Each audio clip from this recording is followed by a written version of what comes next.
Hi friends, welcome to Lakshmi maths. ரயில்வேல இருந்து RRB JE 2026க்கான நோட்டிஃபிகேஷன் ரிலீஸ் பண்ணியிருக்காங்க. அதை பத்தின கம்ப்ளீட் இன்ஃபர்மேஷன் தான் இந்த வீடியோல நாம பார்க்க போறோம். ஸோ என்ன சொல்லியிருக்காங்க? Detailed centralised employment notice CEN number 4 2026 recruitment for various post of junior engineer and depot material superintendent.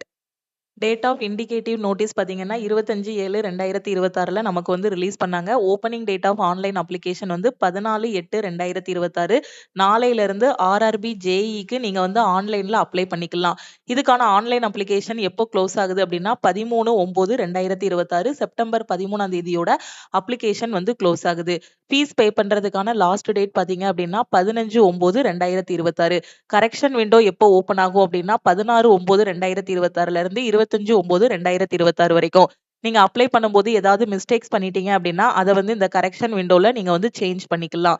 Dates during which eligible scribe candidates must provide their scribe details. அதாவது சில ஸ்டூடெண்ட்ஸுக்கு ஸ்கிரைப் தேவைப்படும் இல்லையா, பிடபிள்யூபிடி ஸ்டூடெண்ட்டுக்கு. So அந்த students வந்து scribe details enter பண்றதுக்கான last date பார்த்தீங்கன்னா 26/9/2026 இருந்து 30/9/2026 வரைக்கும் டைம் வந்து கொடுத்துருக்காங்க. Okay okay. ஜேஇ பார்த்தீங்கன்னா இது லெவல் 6ல வரும். இனிஷியல் பே வந்து குடுத்துருக்காங்க. மெடிக்கல் ஸ்டாண்டர்ட் எல்லாத்தையும் நாம ஒன் பை ஒன்னா பார்க்கலாம். ஏஜ் லிமிட் பார்த்தீங்கன்னா 18ல இருந்து 33 வயசு வரைக்கும் இந்த எக்ஸாமுக்கு நீங்க ஆன்லைன்ல அப்ளை பண்ணிக்கலாம். இது யாருக்கான ஏஜ் லிமிட் பார்த்தீங்கன்னா ஜெனரலுக்கான ஏஜ் லிமிட். இது போக ஓபிசி, எஸ்சி, எஸ்டிக்கு ஏஜ் ரிலாக்சேஷன் வந்து இருக்கு. இந்த வருஷம் டோட்டலா பார்த்தீங்க அப்படின்னா 3993 வேகன்சிஸ் வந்து ரிலீஸ் பண்ணியிருக்காங்க. ஏஜ் லிமிட் நான் சொன்னேன். 18ல இருந்து 33 வயசு வரைக்கும். அப்ப எனக்கு 18 வயசு ஆகிருச்சா? இல்ல 33 ஆகிருச்சா? 33 தாண்டிருச்சான்னு சில ஸ்டூடெண்ட்டுக்கு வந்து கன்ஃப்யூஸ் ஆகும். அதனால என்ன சொல்லிட்டாங்கன்னா, அவங்களுக்கே டேட் வந்து உங்களுக்கு குடுத்துட்டாங்க. 18ல இருந்து 33 அப்படின்னா லோயர் ஏஜ் லிமிட் 1/1/2027 படி உங்களோட இது பார்த்தீங்கன்னா 1/1/2009க்கு அப்புறம் பொறந்தவங்களா இருக்கக்கூடாது. ஓகேவா? ஸோ 1/1/2009க்கு அப்புறம் பொறந்திருந்தீங்க அப்படின்னா, உங்களுக்கு 18 வயசு ஆகியிருக்காது. அதே மாதிரி உங்களுக்கு அப்பர் ஏஜ் லிமிட் பார்த்தீங்கன்னா, யூஆருக்கு வந்து சொல்லியிருக்காங்க. 2/1/1994க்கு முன்னாடி பொறந்தவங்களா இருக்கக்கூடாது. அதே மாதிரி ஓபிசி நான் கிரீமி லேயர் பார்த்தீங்கன்னா, 2/1/1991க்கு முன்னாடி பொறந்தவங்களா இருக்கக்கூடாது. எஸ்சி, எஸ்டி 2/1/1989க்கு முன்னாடி பொறந்தவங்களா இருக்கக்கூடாது. ஓகேவா? ஸோ மினிமம் ஏஜ் லிமிட் பார்த்தீங்கன்னா 18 வயசு வந்து இருக்கணும். ஓகே. ஸோ இப்போ மேக்ஸிமம் வந்து 33 வயசு வந்து சொல்ட்டேன் இல்லையா? எஸ்சி, எஸ்டி ஸ்டூடெண்ட்டுக்கு பார்த்தீங்கன்னா 5 வருஷம் ரிலாக்சேஷன் வந்து குடுக்குறாங்க. அப்போ நீங்க 38 வயசு வரைக்கும் எக்ஸாம் வந்து எழுதிக்கலாம். அதே மாதிரி ஓபிசி நான் கிரீமி லேயருக்கு பார்த்தீங்கன்னா 3 வருஷம் வந்து ரிலாக்சேஷன் குடுக்குறாங்க. நீங்க வந்து 36 வயசு வரைக்கும் எக்ஸாம் வந்து எழுதிக்கலாம். ஓகே. அதே மாதிரி எக்ஸ் சர்வீஸ்மேன் யூஆர் பார்த்தீங்க அப்படின்னா, உங்களுக்கு சர்வீஸ்ல இருந்து 3 வருஷம் வரைக்கும் ரிலாக்சேஷன் குடுக்குறாங்க. எக்ஸ் சர்வீஸ்மேன் ஓபிசிக்கு பார்த்தீங்கன்னா 6 வருஷம் ரிலாக்சேஷன் குடுக்குறாங்க. எக்ஸ் சர்வீஸ்மேன் எஸ்சி, எஸ்டியா இருந்தீங்கன்னா 8 வருஷம் ரிலாக்சேஷன் வந்து குடுக்குறாங்க.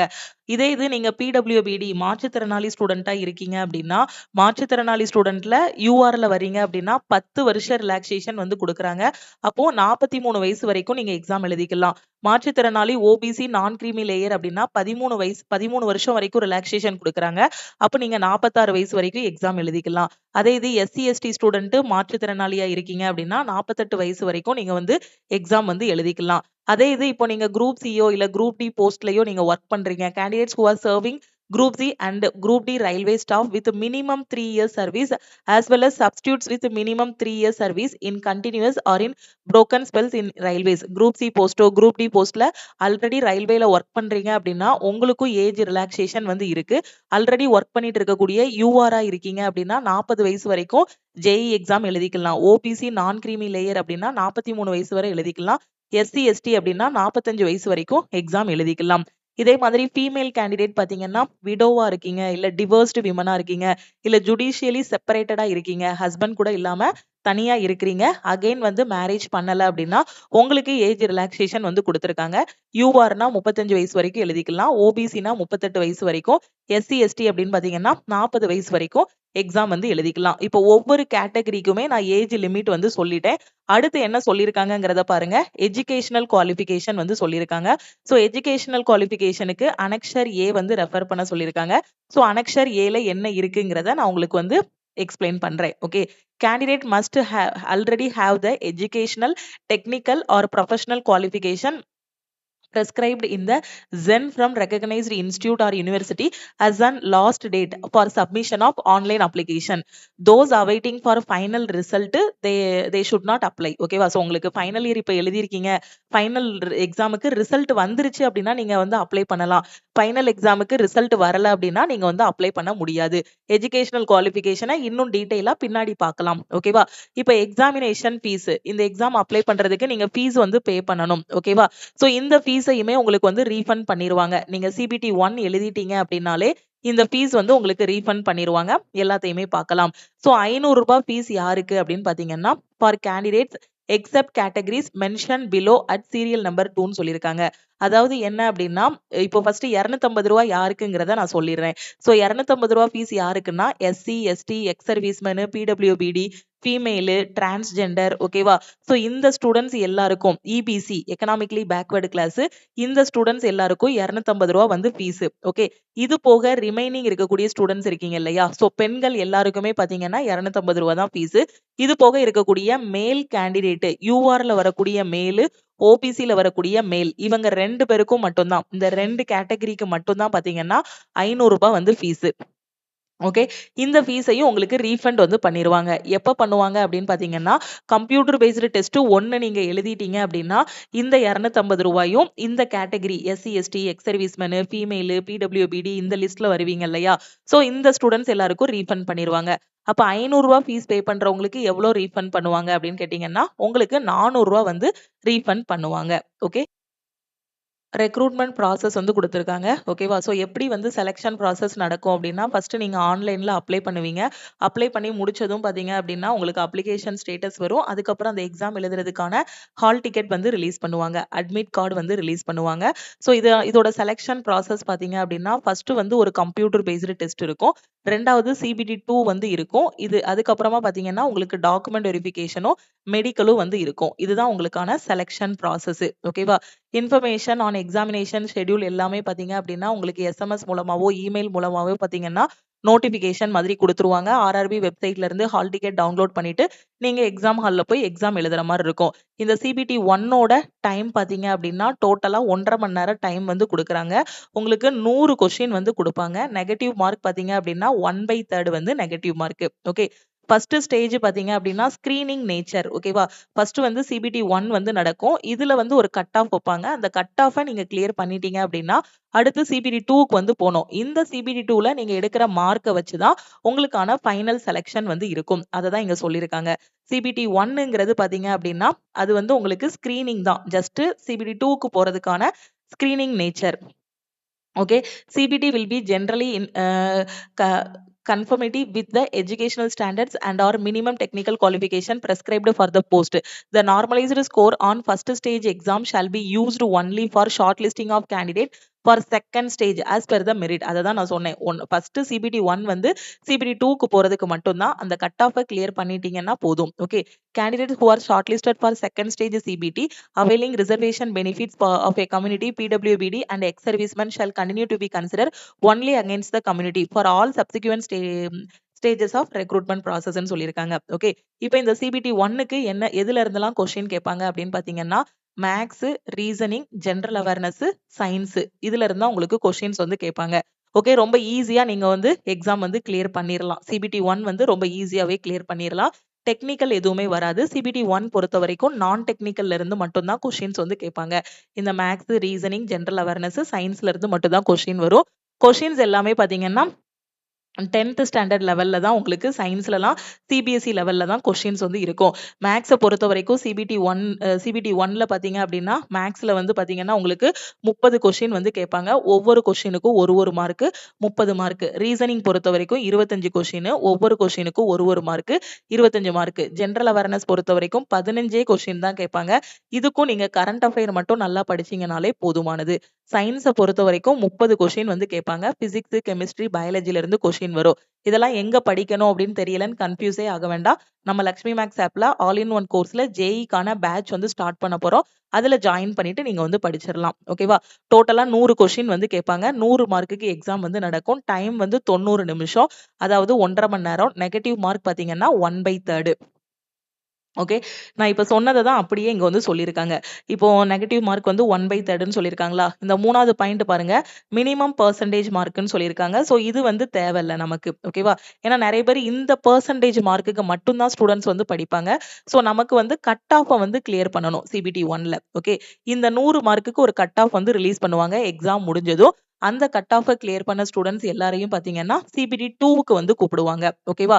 Shortlisting of candidates for the second stage CBT shall be based on the normalized marks obtained by them in the first stage CBT. Total number of candidates to be shortlisted for second stage shall be 15 times the community wise total vacancy. அதாவது இப்போ CBT 1ல இருந்து CBT 2க்கு எத்தனை பேரை short list பண்ணுவாங்கன்னா, உதாரணத்துக்கு total vacancy 10ன்னு வச்சுக்கோங்களேன். உதாரணத்துக்கு தான் சொல்றேன். ஓகே. டோட்டல் வேக்கன்சி 10 அப்படின்னா, சிபிடி 1ல இருந்து சிபிடி 2க்கு எத்தனை பேரை ஷார்ட் லிஸ்ட் பண்ணுவாங்கன்னா, 15 × 10 150 பேரை வந்து ஷார்ட் லிஸ்ட் பண்ணுவாங்க. However, railways reserve the right to increase or decrease this limit in order to ஓகேவா? ஸோ இந்த லிமிட்ட வந்து இன்க்ரீஸும் பண்ணிக்கலாம், டிக்ரீஸும் பண்ணிக்கலாம். அது ரயில்வே கையில இருக்குங்கிற மாரி சொல்லியிருக்காங்க. ஓகே. சிபிடி 2க்கு 15 டைம்ஸ் ஸ்டூடண்ட்ஸ வந்து கூப்பிடுவாங்க. சிபிடி 2க்கு நீங்க எத்தனை மார்க்குக்கு எழுதுவீங்க அப்படின்னு பார்த்தீங்கன்னா, 120 நிமிஷம் வந்து டைமு. உங்களுக்கு நம்பர் ஆஃப் கொஸ்டின்ஸ் பார்த்தீங்க அப்படின்னா, 150 கொஸ்டின்ஸ் வந்து கேட்பாங்க. ஓகேவா? இதே இது பிடபிள்யூபிடி ஸ்டூடண்ட்டுக்கு வந்து 160 நிமிஷம். ஸ்கிரைப கூட்டு போய் எக்ஸாம் எழுதுவீங்க இல்லையா? அந்த ஸ்டூடண்ட்ஸுக்கு. ஓகே. இப்ப சிலபஸ்ன்னு பார்த்துக்கிட்டோம் அப்படின்னா, எதுல இருந்துனா உங்களுக்கு கொஸ்டின்ஸ் வரும் அப்படின்னா, the questions will be objective type. Objective டைப்னா ஒரு கொஸ்டின் குடுத்து அதுக்கு கீழ 4 ஆப்ஷன் குடுத்திருப்பாங்க. சோ அத வந்து நாம சூஸ் பண்ற மாரி இருக்கும். ஓகே. சோ இப்ப ஜெனரல் அவேர்னஸ் பொறுத்தவரைக்கும் கரண்ட் அஃபேர் படிச்சீங்கனாலே போதும். இப்ப வர ரயில்வே எக்ஸாம்லலாம் ரொம்ப பழைய ஹிஸ்டரி, பாலிட்டி, ஜியோகிராஃபிலாம் ரொம்ப கேட்கறது இல்ல. சோ கரண்ட் அஃபேர் ஸ்ட்ராங்கா இருந்தீங்கனாலே ஜெனரல் அவேர்னஸ் செக்ஷன் வந்து நல்லா பண்ணிரலாம். அப்போ சயின்ஸுக்கு என்ன பண்ணணும் அப்படின்னு பார்த்தீங்கன்னா, physics, chemistry okay 10th standard லெவல்ல இருக்கக்கூடிய பிசிக்ஸ், கெமிஸ்ட்ரி நல்லா படிச்சீங்கனாலே போதும். Basics of computer application okay architecture of computer, input output devices, storage devices, networking, operating system, OS, MS office basic computer knowledge இருந்தா போதும். கம்ப்யூட்டர் கொஸ்டின் அட்டெண்ட் பண்றதுக்கு. அதுக்கப்புறம் CBT 2ல வேற என்ன கேட்பாங்க அப்படின்னு பார்த்தீங்கன்னா, basics of environment and pollution control. அதுக்கப்புறம் டெக்னிக்கல் எபிலிட்டிஸ்ல இருந்து கொஸ்டின் வரும். இந்த டெக்னிக்கல் எபிலிட்டிஸ் பார்த்தீங்க அப்படின்னா, ஒவ்வொருத்தங்களுக்கும் மாறும். ஓகேவா? அப்போ சிபிடி 2ல வந்து என்னலாம் வருது அப்படின்னா, ஜெனரல் அவேர்னஸ் ஓகே 15 கொஸ்டின் கேட்பாங்க. ஒவ்வொரு கொஸ்டினுக்கும் ஒரு மார்க் 15 மார்க். அதே மாதிரி சயின்ஸ பொறுத்தவரைக்கும் நம்ம சிபிடி 1ல சயின்ஸ், பிசிக்ஸ், கெமிஸ்ட்ரி, பயாலஜின்னு பார்த்தோமா, இங்க வந்து பிசிக்ஸ், கெமிஸ்ட்ரில இருந்து கேட்பாங்க. 15 question 15 mark. Basic computer application. கம்ப்யூட்டர்ல இருந்து 10 கொஸ்டின். இந்த ஷார்ட்கட் கீஸ், நெட்வொர்க், ஓஎஸ் இதுல இருந்து கொஸ்டின் வரும். 10 மார்க். அதுக்கப்புறம் basics of environment and pollution control. இதுல இருந்து 10 question 10 mark. Okay. Technical abilities பாத்தீங்க அப்படின்னா 100 மார்க். ஓகேவா? So 100 mark 100 question 100 mark. Okay. So டோட்டலா பாத்தீங்க அப்படின்னா உங்களுக்கு நான் டெக்னிக்கல் வந்து எவ்வளவு வருது அப்படின்னா 50 மார்க். ஓகேவா? டெக்னிக்கல் வந்து 100 மார்க். 150 மார்க்குக்கு சிபிடி 2 வந்து எழுதுவீங்க. 120 நிமிஷம் வந்து டைம் குடுப்பாங்க. இதுலயும் நெகட்டிவ் மார்க் பார்த்தீங்க அப்படின்னா 1/3 வந்து நெகட்டிவ் மார்க் வந்து நெகட்டிவ் மார்க் ஓகேவா? ஓகே. சோ இப்போ நமக்கு இப்போ ஜேஇ அப்ளை பண்றதுக்கு குவாலிஃபிகேஷன் என்ன அப்படின்னு பார்த்தோம் அப்படின்னா, நீங்க வந்து டிப்ளமோ முடிச்சிருக்கணும். ஓகேவா? டிப்ளமோ முடிச்சிருக்கணும். அப்படி இல்லன்னா இன்ஜினியரிங் முடிச்சிருக்கணும். எந்தெந்த டிபார்ட்மெண்ட்ல நீங்க வந்து முடிச்சிருக்கணும் அப்படின்னு பார்த்தீங்கன்னா, குவாலிஃபிகேஷன் பொறுத்தவரைக்கும் டிப்ளமோ ஆர் இன்ஜினியரிங் வந்து முடிச்சிருக்கணும். டிப்ளமோ வந்து பார்த்தீங்கன்னா, இப்ப 3 இயர் டிப்ளமோ முடிச்சிருக்கணும். அப்படி இல்லன்னா நீங்க பிஇ ஆர் பிடெக் வந்து கம்ப்ளீட் பண்ணியிருக்கணும். யாரெல்லாம் அப்ளை பண்ணலாம் அப்படின்னு பார்த்தீங்கன்னா, சிவிலு, மெக்கானிக்கலு, அதுக்கப்புறம் எலக்ட்ரிக்கல் அப்ளை பண்ணலாம். அதுக்கப்புறம் வந்து எலக்ட்ரானிக்ஸ் வந்து அப்ளை பண்ணலாம். ஓகேவா? இதுக்கு ரிலேட்டடா இருக்கக்கூடிய டிபார்ட்மெண்ட்ஸும் நீங்க வந்து அப்ளை பண்ணலாம். Civil, mechanical, electrical, electronics. ஓகேவா? அதே மாதிரி பார்த்தீங்கன்னா இப்போ இதுக்குள்ள வரக்கூடிய அந்த டிபார்ட்மெண்ட் வந்து கன்ஃப்யூஸ் ஆகாம இருக்கிறதுக்கு என்ன சொல்லியிருக்காங்க தெளிவா 3 years diploma in engineering or bachelors degree in engineering or technology. Okay. Exam group பாருங்க mechanical and allied engineering. Okay. அதாவது மெக்கானிக்கல் இன்ஜினியரிங் அப்ளை பண்ணலாம். Production engineering, automobile, manufacturing, mechatronics, industrial engineering, machining engineering, tools and machining engineering, tools and die making engineering, combination of any substream of basic streams of above disciplines. ஓகேவா? இந்த mechanical and allied engineering அதாவது இந்த மெக்கானிக்கல்ல வரக்கூடிய இந்த டிபார்ட்மெண்ட்ல நீங்க degree complete பண்ணியிருந்தீங்கன்னா போதும். இன்ஜினியரிங்கோ இல்ல டிப்ளமோவோ கம்ப்ளீட் பண்ணியிருக்கீங்கன்னா அப்ளை பண்ணலாம். இப்ப எலக்ட்ரிக்கல் இன்ஜினியரிங்ல பாத்தீங்க அப்படின்னா electrical and allied engineering. Combination of any substream of basic streams of electrical engineering. Okay. Electrical engineering இல்ல அதுக்கு கீழ வரக்கூடிய சப்ஸ்ட்ரீம்.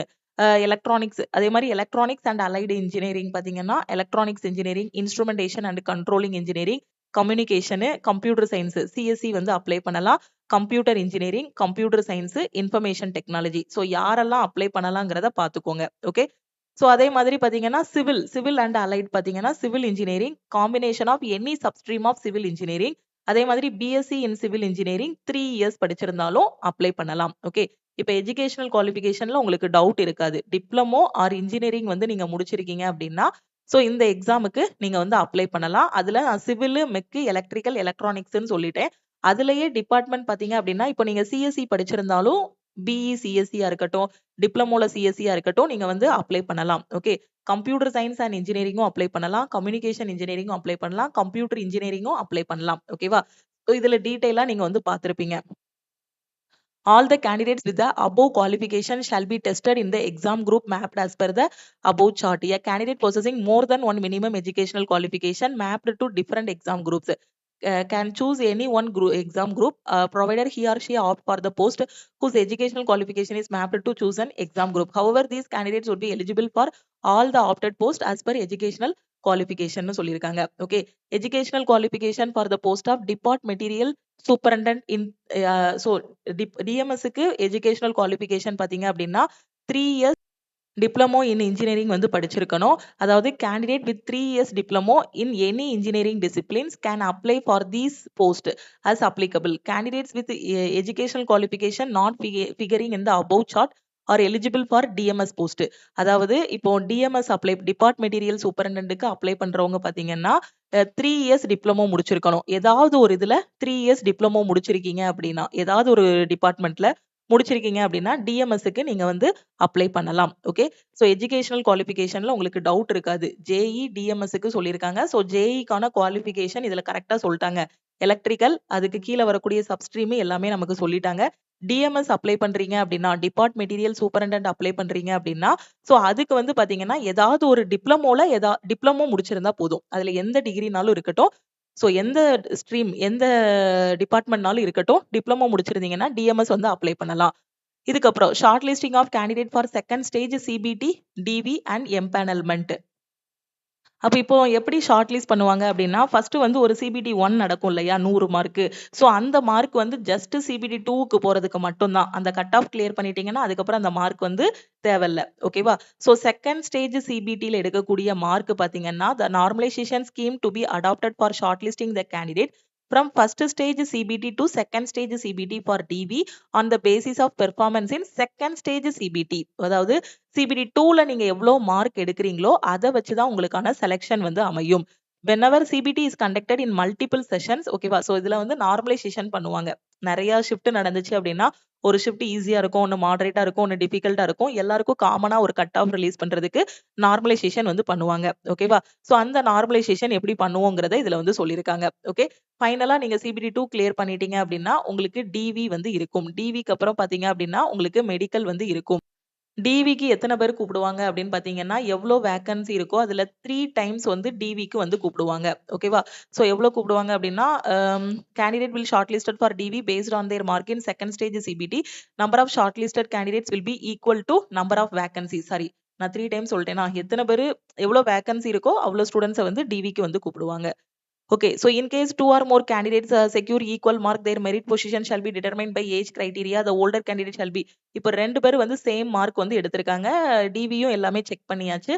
யாருக்கு போஸ்டிங் போடுறது அப்படின்னு பாத்தீங்கன்னா எதை வச்சு பண்ணுவாங்க அப்படின்னா இதுல யாரு வந்து ஓல்டர் கேண்டிடேட்டோ ஓகேவா, யாருக்கு ஏஜ் அதிகமோ 2 பேரை கம்பேர் பண்ணும்போது அவங்களுக்கு போஸ்டிங் கொடுப்பாங்க. சப்போஸ் 2 பேருக்குமே சேம் ஏஜ் வருது அப்படின்னா அவங்களோட நேம்ல A to Z வச்சு அதாவது அந்த ஆல்பபெட்டிக்கல் ஆர்டர்ல இது பண்ணுவாங்க. சோ இது எல்லாமே டிவில நடக்கிறதா.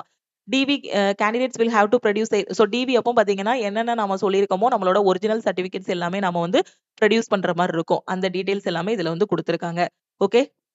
இதுக்கு அப்புறம் உள்ள டீடைல் எல்லாமே பாத்தீங்கன்னா ஹவு டு அப்ளைன்னு கொடுத்துருக்காங்க. ஜேஇக்கு எப்படி அப்ளை பண்றதுங்கிறத கொடுத்துருக்காங்க. ஸோ இந்த ஹவு டு அப்ளைங்கிறது எல்லாத்தையுமே நான் உங்களுக்கு தனியா ஒரு வீடியோல வந்து எக்ஸ்பிளைன் பண்ணிடுவேன். எப்படி ஆர்ஆர்பி வெப்சைட்ல போயிட்டு அக்கௌண்ட் கிரியேட் பண்ணிட்டு ஜேஇக்கு எப்படி அப்ளை பண்றதுங்க கூடிய டீடைல்ஸ் எல்லாமே அடுத்த வீடியோல நான் உங்களுக்கு வந்து சொல்லிடுறேன். ஓகேவா?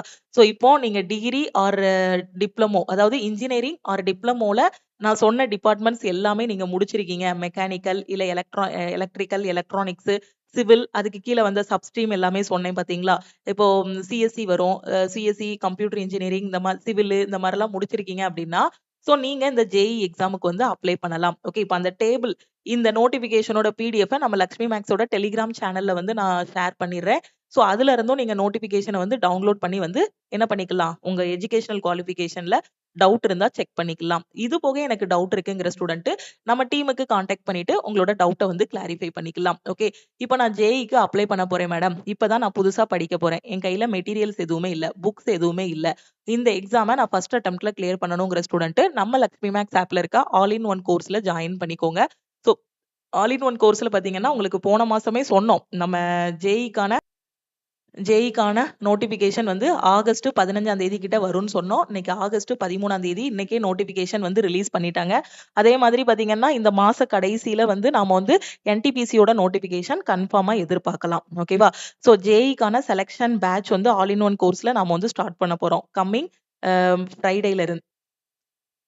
கம்மிங் ஃப்ரைடே மீன்ஸ் நாளையில இருந்து. ஏன்னா, அப்பதான் நாம வந்து ஃபர்ஸ்ட் வீக்கோட டெஸ்ட் அடுத்த வாரம் சாட்டர்டே எழுதுறதுக்கு கரெக்ட்டா இருக்கும். ஓகேவா? நீங்க ஒரு சாட்டர்டே, சண்டே விட்டுட்டு கம்மிங் மண்டேல ஸ்டார்ட் பண்ணா கூட ஃபர்ஸ்ட் வீக்கோட டெஸ்ட் வந்து அட்டெண்ட் பண்ணிரலாம். இதுல சொன்ன எல்லா சிலபஸுமே கவர் பண்ணிருவோம். Maths, reasoning, science, general அவேர்னஸ்ன்னு A to Z எல்லாமே உங்களுக்கு கம்ப்யூட்டர்ன்னு எல்லாமே கவர் ஆகிரும். கரண்ட் அஃபேர் எல்லாமே கவர் ஆகிரும். ஓகே. கரண்ட் அஃபேர் பொறுத்தவரைக்கும் டெய்லி பேசிஸ்ல கரண்ட் அஃபேர் வந்து படிங்க. ஓகே. இதுக்கான கிளாஸஸ்ல நான் ஜாயின் பண்ணணும். ஜேஇக்கான செலக்ஷன் பேட்ச் வந்து ஆல் இன் ஒன் கோர்ஸ்ல தான் ஸ்டார்ட் பண்ண போறோம். ஜேஇக்கு படிக்கிற ஸ்டூடெண்ட் வந்து நீங்க ஆல் இன் ஒன் கோர்ஸ்ல ஜாயின் பண்ணிக்கலாம். ஓகேவா? ஆல் இன் ஒன் கோர்ஸோட ஃபீஸ் பார்த்தீங்க அப்டின்னா 2499 உங்களுக்கு லைஃப் டைம் வேலிடிட்டி இருக்கும். இண்டிபெண்டன்ஸ் டேக்கான ஆஃபர் வந்து இன்னையிலிருந்து நம்ம லக்ஷ்மி மேக்ஸ் ஆப்ல ஸ்டார்ட் பண்ணியிருக்கோம். இன்னைக்கு நீங்க ஆல் இன் ஒன் கோர்ஸ்ல ஜாயின் பண்றீங்கன்னா 2500 பே பண்ண வேண்டாம். 1999 பே பண்ணி லைஃப் டைம் வேலிடிட்டில ஜாயின் பண்ணிக்கலாம். எனக்கு 1 இயருக்கு மட்டும் கிளாஸ் போதுங்கிற ஸ்டூடெண்ட் 1999 கூட பே பண்ண வேண்டாம். 1499 பே பண்ணி 1 இயர் வேலிடிட்டில ஆல் இன் ஒன் கோர்ஸ்ல நீங்க ஜாயின் பண்ணிக்கலாம். ஏ டூ இசட் எல்லாமே இதுலயே கவர் ஆகிரும். ஜேஇக்கு மட்டும் இல்ல, இதுக்கு அடுத்து வரக்கூடிய என்டிபிசி, குரூப் டி, எஸ்எஸ்சி எக்ஸாமுக்கான கிளாஸஸும் இதுலயே கவர் பண்ணிருவோம். அதே மாதிரி கரண்ட் அஃபேர்ல நான் ஃபுல் மார்க் வாங்கணுங்கிற ஸ்டூடெண்ட் சிஏ கோர்ஸ்ல ஜாயின் பண்ணிக்கலாம். சிஏ கோர்ஸோட ஃபீஸ் வந்து 999. ஆனா இந்த ஆஃபர்ல ஜாயின் பண்ற ஸ்டூடெண்ட் 799 பே பண்ணி ஜாயின் பண்ணிக்கலாம். 1 இயர் வேலிடிட்டில சிஏ கோர்ஸ்ல ஜாயின் பண்ற ஸ்டூடெண்ட் 499 பே பண்ணி ஜாயின் பண்ணிக்கோங்க. அதே மாதிரி பாத்தீங்கன்னா, மேத்ஸ் அண்ட் ரீசனிங்கான ஏ டூ இசட் சீரிஸ்ல ஜாயின் பண்ற ஸ்டூடெண்ட் வந்து 1199 பே பண்ணி நீங்க வந்து ஜாயின் பண்ணிக்கலாம். ஓகே. நான் எஸ்எஸ்சி படிக்கிறேன், இங்கிலீஷ்ல வீக்கா இருக்கேங்கிற ஸ்டூடெண்ட் இங்கிலீஷ்க்கான ஏ டூ இசட் சீரிஸ்ல வந்து ஜாயின் பண்ணிக்கலாம். இதோட ஃபீஸ் பாத்தீங்க அப்டின்னா ஆப்ல 999 வந்து இருக்கும். எஸ்எஸ்சி பேங்கிங் படிக்கிறேன், இங்கிலீஷ்ல வீக்கா இருக்கேங்கிற ஸ்டூடெண்ட் இங்கிலீஷ்ல ஜாயின் பண்ணிக்கோங்க. இதோட ஃபீஸ் வந்து பாத்தீங்க அப்டின்னா உங்களுக்கு 599. ஓகே. இதுதான் டீமோட வாட்ஸ்அப் நம்பர். இந்த நம்பர லக்ஷ்மி மேக்ஸ்ன்னு சேவ் பண்ணிட்டு ஐ வாண்ட் ஆல் இன் ஒன்னு மெசேஜ் பண்ணுங்க. நீங்க மெசேஜ் பண்ணதும் டீம்ல இருந்து கான்டாக்ட் பண்ணிட்டு ஜிபே நம்பர் இல்ல அக்கவுண்ட் நம்பர் குடுப்பாங்க. அதுக்கு லைஃப் டைம் வேலிடிட்டி அப்டின்னா 1999 பே பண்ணிட்டு பேமெண்டோட ஸ்கிரீன்ஷாட் சென்ட் பண்ணுங்க. 1 இயர் வேலிடிட்டி அப்டின்னா 1499 பே பண்ணிட்டு பேமெண்டோட ஸ்கிரீன்ஷாட் சென்ட் பண்ணுங்க. இப்ப நடந்துட்டு இருக்கக்கூடிய குரூப் டி எக்ஸாமோட ஷிஃப்ட் கொஸ்டின்ஸ் எனக்கு வேணுங்கிற ஸ்டூடெண்ட் 399 பே பண்ணி நீங்க வந்து ஷிஃப்ட் கொஸ்டின்ஸ் வந்து வாங்கிக்கலாம். அதே மாதிரி குரூப் டிக்கு மட்டும் கரண்ட் அஃபேர் வேணுங்கிற ஸ்டூடெண்ட் 199 பே பண்ணி ஜாயின் பண்ணிக்கோங்க. எந்த கோர்ஸ்ல ஜாயின் பண்ணாலும் இந்த நம்பருக்கே வாட்ஸ்அப்ல மெசேஜ் பண்ணுங்க. ஜேஇ எக்ஸாம் பத்தி வேற எதுவும் டவுட் இருந்தாலும் இந்த நம்பருக்கே நீங்க வந்து மெசேஜ் பண்ணுங்க. திருப்பியும் அடுத்த கிளாஸ்ல மீட் பண்ணலாம். Thank you.